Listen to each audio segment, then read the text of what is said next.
Pneumonia వ్యాధి లక్షణాలు ఈ సీజన్లో ఎక్కువగా కనిపిస్తాయి కనుక వీటి మీద ప్రభుత్వం వారు ప్రత్యేక శ్రద్ధ వహించి న్యూమోనియా వ్యాధి బారిన బిడ్డలు పడకుండా కాపాడటం కొరకు ప్రతి ఇంటింటికి ఆరోగ్య సిబ్బంది సర్వే చేసి బిడ్డలలో జలుబు, దగ్గు, ఆహారం తీసుకోకపోవటం, పాలు తాగలేకపోవటం, పిల్లలు ఊపిరి తీసుకోవడంలో ఇబ్బందులున్నా, డొక్కలు ఎగరేస్తున్నా వారికి తగు చికిత్స చేయడం కోసం ప్రాథమిక ఆరోగ్య కేంద్రానికి మరియు తదితర పెద్ద హాస్పిటల్కి కూడా పంపడానికి బృహత్తమైన కార్యక్రమం ఈ నెల నవంబర్ 12 నుంచి ఫిబ్రవరి 28వ తారీఖు వరకు ఈ సర్వే ప్రోగ్రాంని ప్రభుత్వం నిర్వహిస్తుంది.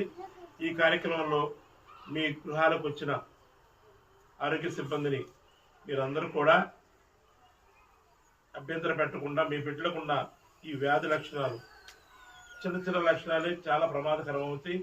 జలుబు, దగ్గు బిడ్డలలో వాళ్ళ అసలు జలుబు, దగ్గు లేని ఆరోగ్యం ఎంతో బిడ్డలకు అవసరం. అంటే న్యూమోనియా లేని జీవితం కావాలని ప్రతి బిడ్డ మనం కోరుకుని మన బిడ్డలకి ఆరోగ్యం అందించడానికి సిబ్బందికి మనం సహకరించవలసి కోరుతున్నాం. ఈ బిడ్డలని ఎక్కువ శాతం సురక్షిత ప్రదేశాల్లో అంటే చిన్నపిల్లల్ని పరిశుభ్రమైన వాతావరణం, గాలి, వెలుతురు వచ్చే దగ్గర మంచినీరు, మంచి ఆహారం అందిస్తే